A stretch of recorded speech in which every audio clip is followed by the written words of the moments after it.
Selamat pagi, Om Swastiastu, Salam Harmoni. Nama saya Imade Juniarta, mengajar di SMK Negeri 1 Klungkung, sekaligus menjadi mahasiswa PPG dalam jabatan tahun 2022, Program Studi Pendidikan Pancasila dan Kewarganegaraan di LPTK Universitas Pendidikan Ganesha. Nomor peserta 2015031955437. Saya akan melaksanakan uji kinerja di SMK Negeri 1 Klungkung. Berikut video praktek pembelajaran saya.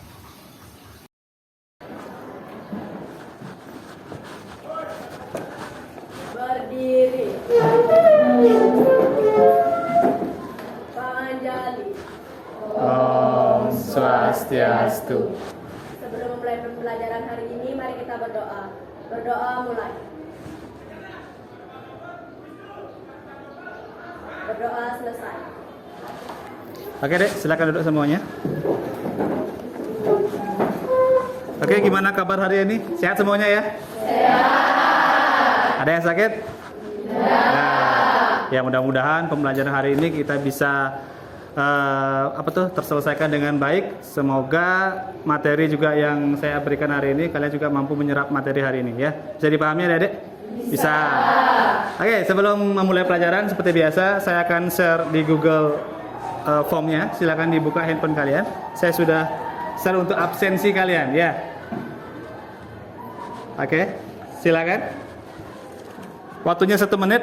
Isi absensinya tulis ketik nama lengkap kalian, nomor absen kalian, dan kelasnya.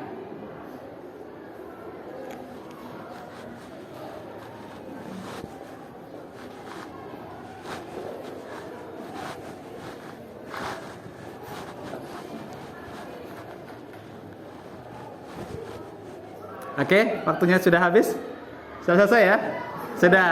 Oke, terima kasih. Saya cek kembali lagi untuk absensinya. Oke, semuanya hadir. Nah, kalau memang semuanya hadir, saya akan ajak kalian mendengarkan sebuah lagu. Namun sebelum mendengarkan sebuah lagu tersebut, saya ingin mengecek kalian dulu. Kesiapan kalian. Sudah bawa buku paketnya? Sudah. Alat tulisnya? Sudah.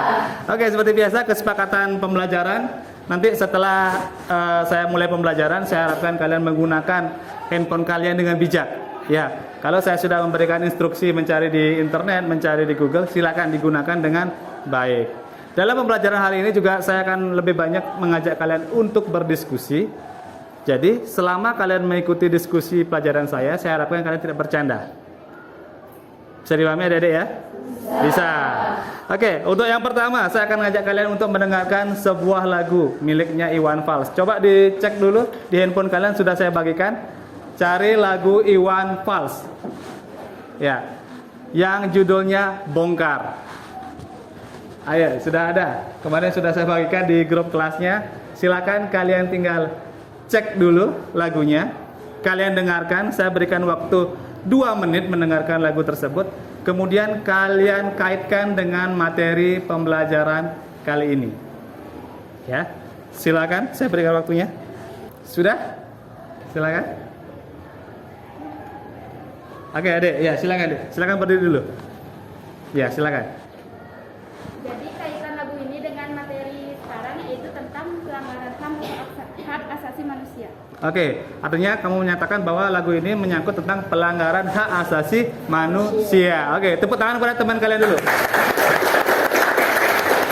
Ya, memang benar lagu dari Iwan Fals yang judulnya Bongkar itu menceritakan kasus terhadap pelanggaran hak asasi manusia. Oke, sebelum saya lanjutkan ke materi, saya akan mengajak kalian untuk ice breaking.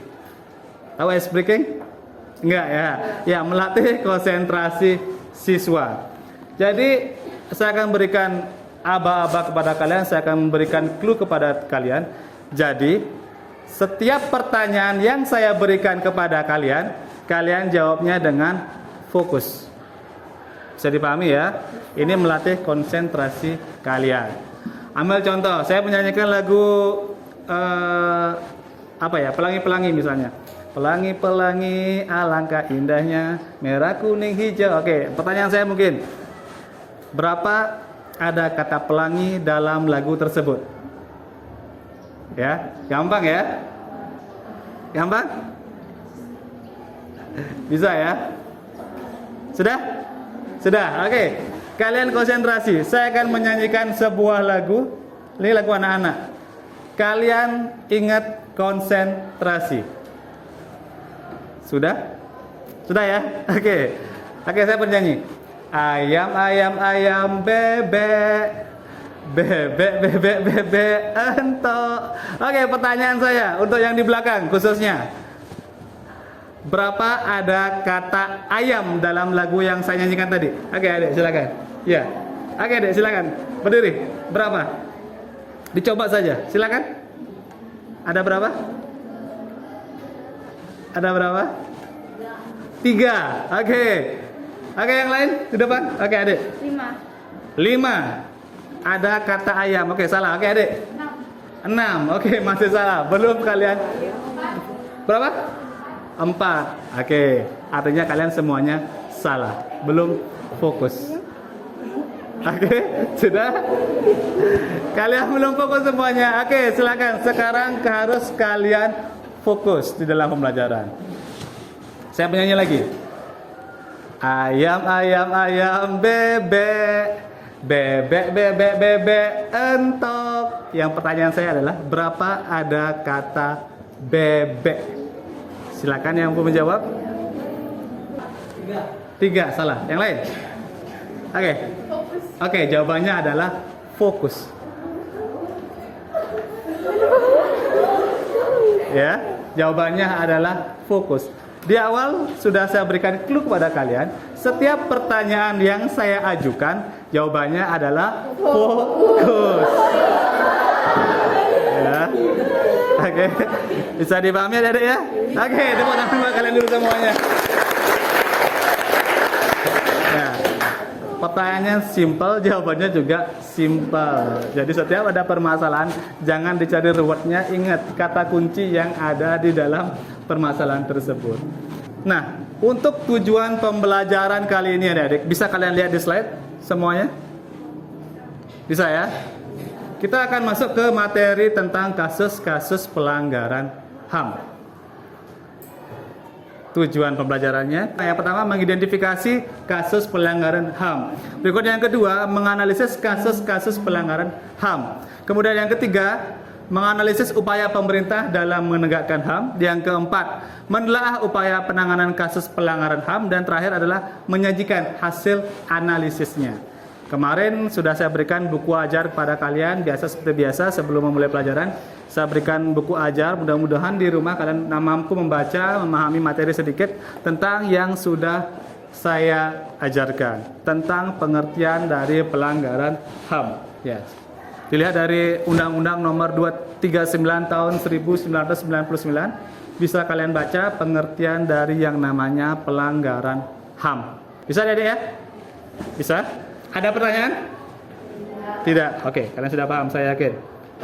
Kemudian kita lihat faktor penyebab pelanggaran HAM.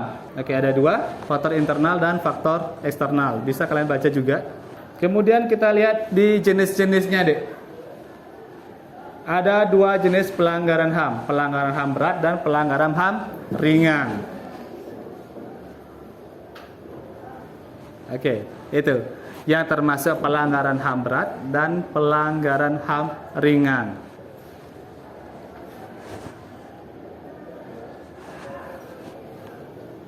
Ada pertanyaan lagi tentang jenis-jenisnya? Tidak, bisa ya? Oke, saya yakin kalian bisa. Nah, ini kalian akan lihat contoh kasus pelanggaran HAM.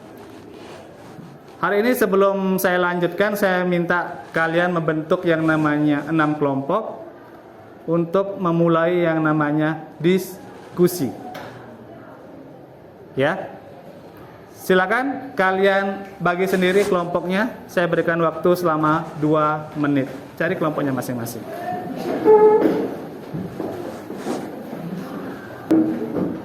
Oke, sudah? Semuanya sudah dapat kelompok ya? 1, 2, 3, 4, 5, 6. Sudah dibagi kelompok menjadi 6.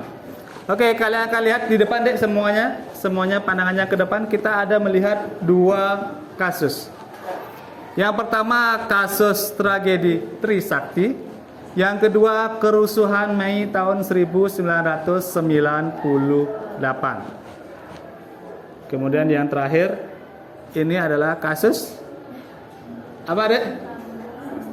Ya, pembunuhan Brigadir Joshua. Ya, bukan pasangan yang harmonis, bukan ya. Ini tentang pembunuhan Brigadir Joshua. Sekarang tugas di awal dulu, Dek. Kira-kira apa tugasnya, Dek? Saya minta kalian menganalisis salah satu kasus yang ada di depan. Silakan kalian cari di media sosial dulu atau di internet. Kira-kira permasalahannya seperti apa? Ya, permasalahannya seperti apa? Kemudian kalian gali pertanyaannya. Kira-kira kenapa kasus itu terjadi? Kalian cari tahu penyebabnya.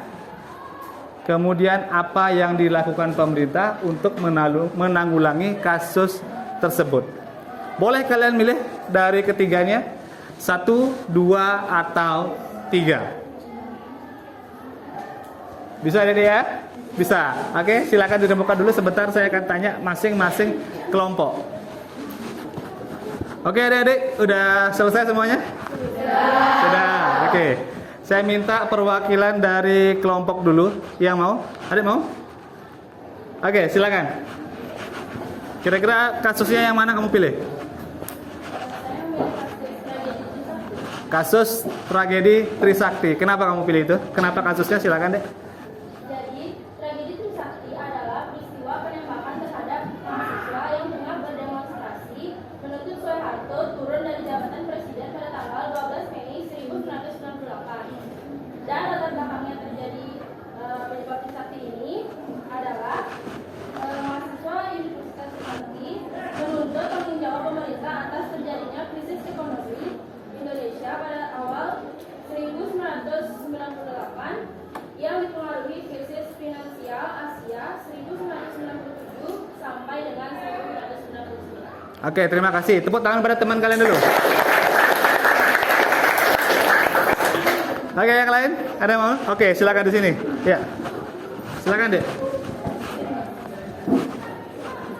Baik, jadi kami memilih tragedi pembunuhan Brigadir Joshua. Oke, poin 3 ya. Silakan kasusnya. Penyebabnya yaitu ada dua proses yang sedang dijalani, yaitu yang pertama pelecehan seksual dan perselingkuhan. Ada juga motif yang satunya yaitu Brigadir Joshua mengetahui rahasia dari Ferdy Sambo. Dan tahapan prosedur penanganan perkara pidana sebagaimana pengungkapan kasus tewasnya Brigadir J. Biasanya terdapat 4 tahapan yang harus dilalui. Yang pertama yaitu penyelidikan, penyidikan, penuntutan, dan persidangan. Oke, terima kasih. Tepuk tangan pada teman kalian dulu. Oke, dari contoh beberapa teman kalian sudah mampu yang namanya menganalisis sebuah permasalahan. Hingga nanti kalian tinggal carikan solusinya. Sekarang saya akan buka lagi ke berikutnya. Nah, ini kasusnya lagi, Dek. Ini ada kasus pelanggaran HAM di dunia internasional. Bisa kalian lihat. Yang pertama itu penyiksaan terhadap etnis Rohingya di Myanmar, yang kedua kekejaman Hitler di Jerman. Ini kasus-kasusnya, ya. Nanti akan saya bagi kepada masing-masing kelompok tentang kasus-kasusnya sehingga kalian mampu yang namanya menganalisis. Ini juga kasus juga yang bisa kalian lihat itu yang pertama itu pembunuhan aktivis Munir. Ini di Indonesia. Yang kedua itu tentang Stadion Kanjuruhan berduka ya. Ya, supporter sepak bola yang hampir meninggal hampir ratusan ya, itu 130-an kalau nggak salah ya. Jadi seperti itu, nanti kalian bisa analisis dari kasus-kasus tersebut.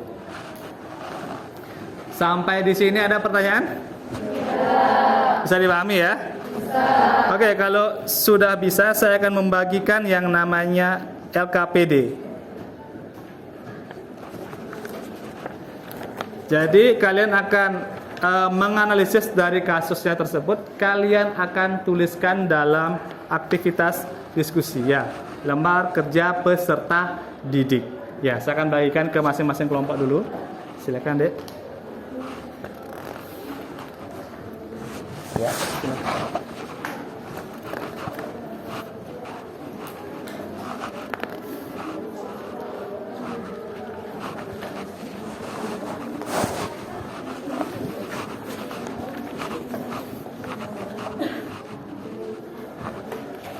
Oke.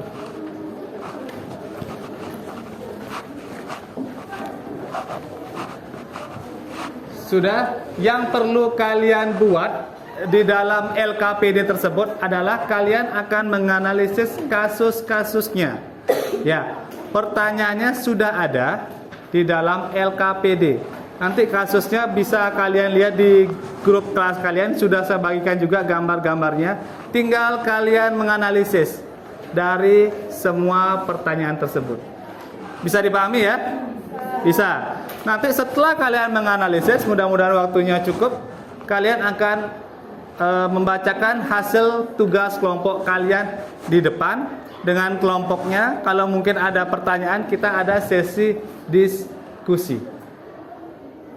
Bisa dipahami? Bisa ya? Oke, silakan dikerjakan dulu tentang menganalisis kasus tersebut.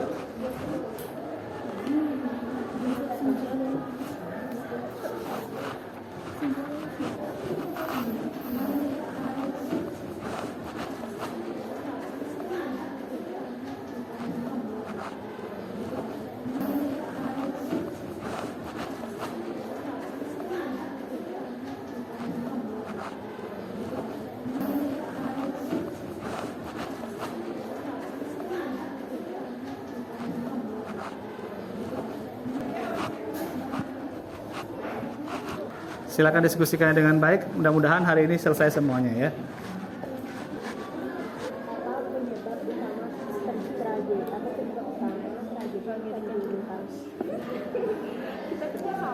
Iya, nggak apa-apa itu deh. Oke, selesai cepat.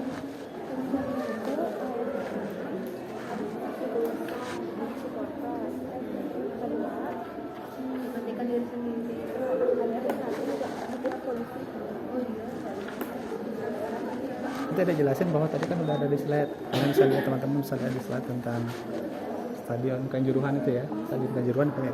Itu tinggal dijelaskan.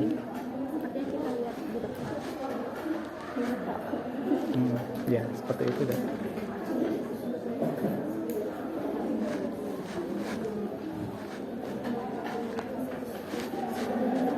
Sudah? Ya, sudah. Siap? Kedepannya itu ada perkenalannya juga.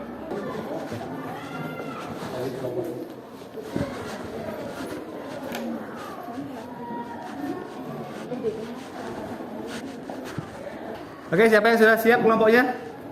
Oke, silakan Dek. Oke, tepuk tangan pada temannya dulu. Silakan.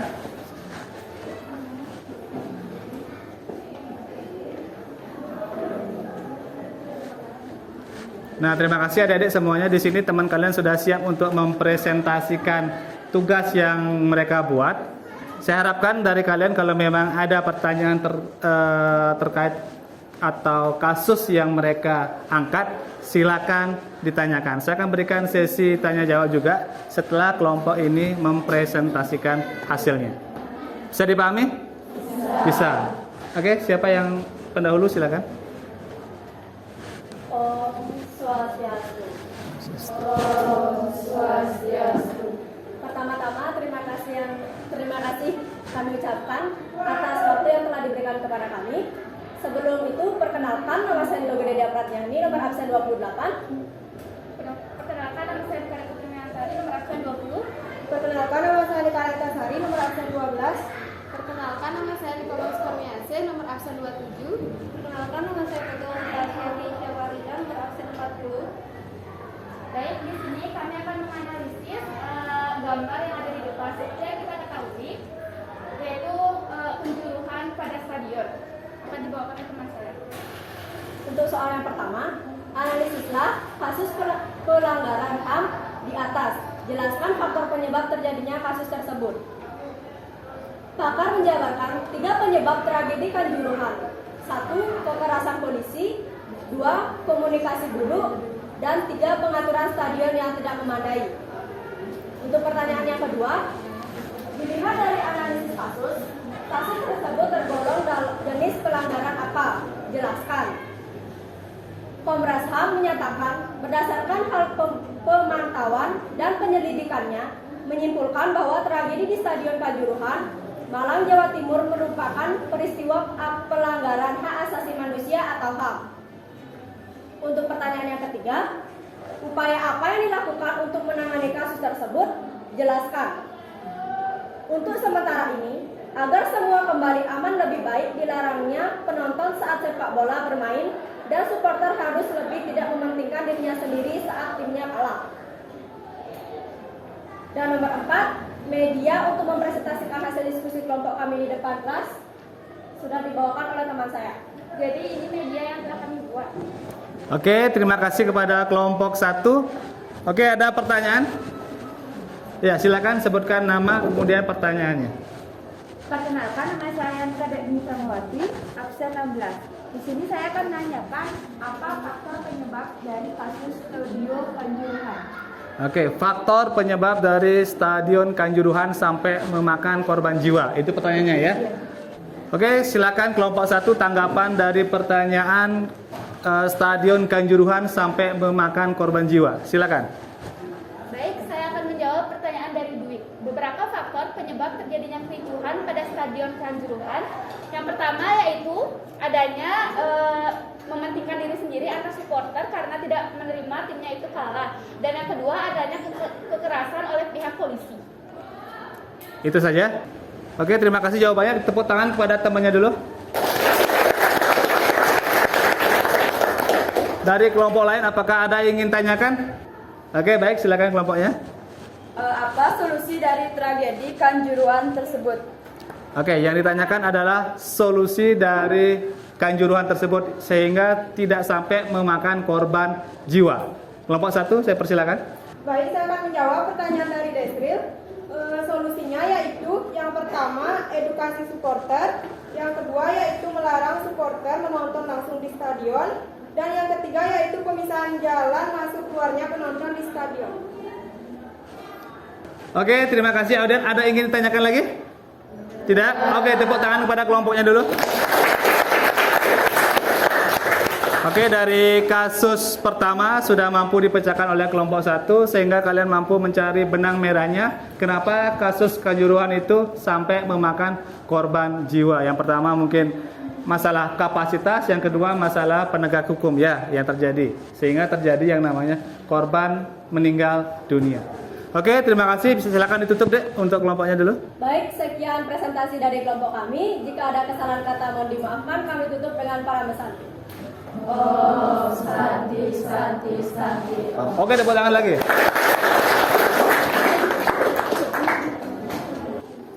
Oke, demikian penampilan dari kelompok pertama. Ada yang ingin menyajikan hasil tugas kalian? Saya persilakan. Oke, silakan kelompok 2.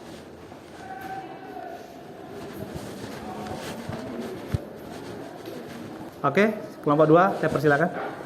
Terima kasih terhadap waktu yang telah diberikan.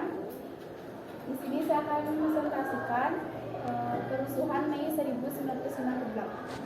Sebelum saya kelompok kami memulai, perkenalkan nama saya Selain Perkinati, nomor 43. Perkenalkan, nama saya Putri Yudia Kirana Isandari, nomor absen 42. Perkenalkan, nama saya Andika Ketui Yandri, absen 23. Perkenalkan, nama saya Nikada Noperianti, nomor absen 18. Perkenalkan, nama saya Elsa Ariska, nomor absen 3. Perkenalkan, nama saya Newen Abdul Janisi, nomor absen 39. Perkenalkan, nama saya Putri Purnamasari, nomor absen 30. Baik, di sini saya akan menjawab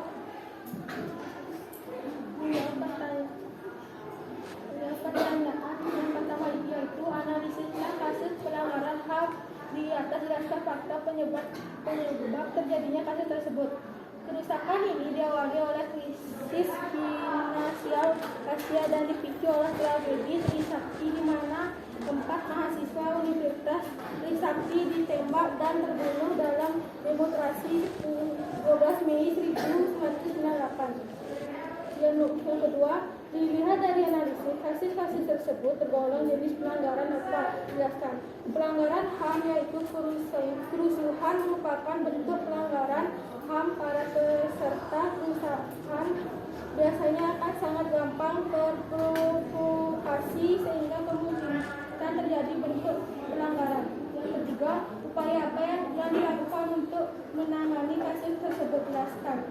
Yang pertama, menyambut hak DPR dalam penentuan pembentukan pengadilan HAM. Yang kedua, mempertegas kedudukan Komnas HAM. Yang ketiga, pembuatan undang-undang penghapusan diskriminasi rasial. Yang keempat, buatlah media untuk mempresentasikan hasil diskusi kelompok di depan kelas. Oke, medianya silakan. Ini bentuk media yang kami buat. Oke, sudah. Kira-kira ada yang ingin kalian tanyakan terhadap kasus yang diangkat oleh kelompok 2? Oke, silakan Dek, berdiri. Baik, perkenalkan nama saya Sarita Natali, nomor absen 20. Jadi saya ingin bertanya bagaimana upaya pemerintah saat tragedi itu terjadi. Oke, upaya yang dilakukan pemerintah supaya, pada saat kejadian itu terjadi. Itu pertanyaannya.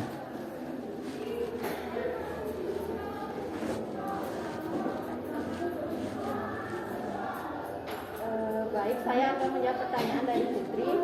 Upaya yang dapat dilakukan untuk kasus ini yaitu yang pertama mencabut hak DPR dalam penentuan pembentukan pengadilan hak asasi manusia.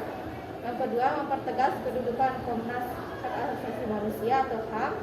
Yang ketiga, pembuatan undang-undang penghapusan diskriminasi massal. Oke, pertanyaannya gimana? Bisa? Oke, tepuk tangan pada kelompoknya dulu. Oke, ada pertanyaan selanjutnya? Oke, silakan Adik. Baik, perkenalkan nama saya Nika Dai Febrianti, absen 14. Saya ingin bertanya, bagaimana cara mengatasi kerusuhan Mei 1998? Oke, cara mengatasi dari kerusuhan itu ya, cara pemerintah dalam menanggulangi kasus tersebut. Oke, sudah ditemukan jawabannya? Sudah, silakan dijawab deh. Baik, di sini saya akan menjawab pertanyaan dari Catherine. Satu, membangun kekuatan korban sebagai salah satu upaya perjuangan dalam penghapusan impunitas. Yang kedua, pembentukan KPP HAM kerusuhan Mei 1998. Yang ketiga, meningkatkan sense of humanity dalam diri aparat penegak hukum khususnya Kejaksaan Agung dan Kehakiman dan upaya penghapusan praktek-praktek impunitas. Yang keempat, mencabut hak DPR dalam penentuan pembentukan pengadilan HAM adil dalam kasus pelanggaran HAM berat. Oke, terima kasih, cukup. Oke, tepuk tangan pada kelompoknya dulu.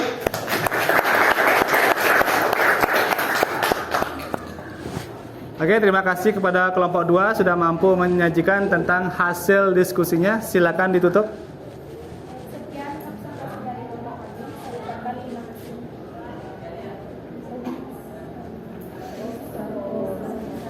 Om Santi, Santi, Santi. Oke, tepuk tangan pada kelompoknya dulu.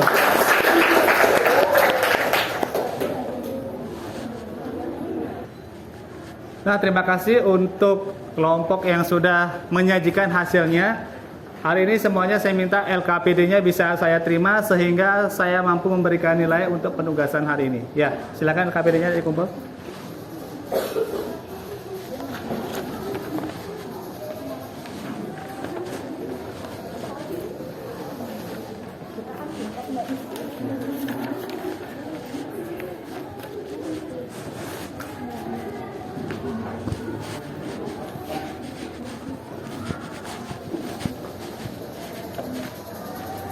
Sudah cukup, jangan nulis lagi. Anggap sudah. Jadi kemana kosong juga.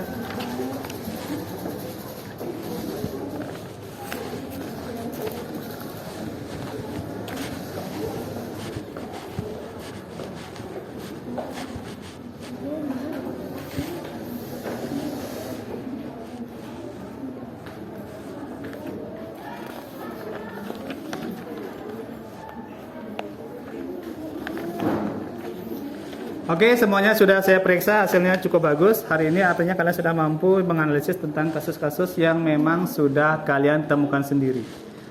Oke, sebelum kita tutup hari ini, kira-kira ada yang bisa menyimpulkan enggak materi yang bisa kalian tangkap hari ini? Oke, silakan Adek. Materi yang dapat saya simpulkan pada hari ini adalah siswa mampu menganalisa kasus-kasus pelanggaran dan siswa mampu mencarikan solusi terkait permasalahan. Oke, terima kasih. Oke, tepuk tangan pada teman kalian dulu. Artinya secara tidak langsung kalian mampu menganalisa tentang kasus-kasus pelanggaran HAM hingga menemukan solusinya. Oke, supaya lebih mendalam lagi materinya, hari ini sudah saya bagikan lagi di grup kelas kalian. Ada beberapa soal terkait materi kasus-kasus pelanggaran HAM. Ada 10 soal. Silakan kalian jawab. Silakan gunakan handphone kalian di dalam menjawab pertanyaan-pertanyaan yang saya berikan. Sebentar saya tanyakan kepada kalian berapa benarnya dan berapa salahnya dari yang kalian jawab. Silakan, Dek.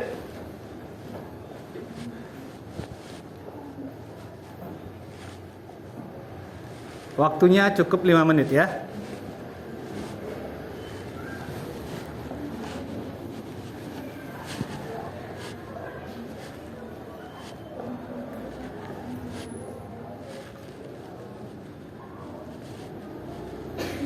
Oke, sudah selesai semuanya? Kira-kira ada yang betul semua nggak? Ada? Ada yang betul semua? Tidak? Salah satu? Angkat tangan. Oke, salah satu. Oke, bagus. Ada yang salah 2? Salah 2? Oke, banyak sekali. Salah 2. Salah 3? Oke, salah 3. Nggak apa-apa. Arti KKM kita di angka 60. Kalian salah 3 ya cukup nilainya 70. Oke, terima kasih hari ini kalian sudah mampu menjawab ataupun mengikuti pembelajaran kali ini. Sebelum saya tutup atau akhiri, minggu depan kita akan membahas materi tentang demokrasi. Ada pertanyaan lagi? Tidak. Kalau tidak, pertemuan hari ini saya cukupkan. Silakan untuk ketua kelas kita akhiri. Berdiri. Sebelum mengakhiri kegiatan pembelajaran hari ini, mari kita berdoa. Berdoa mulai. Berdoa selesai. Parama Santi. Om Santi Santi Santi Om. Oke, selamat pagi. Oke, silakan duduk.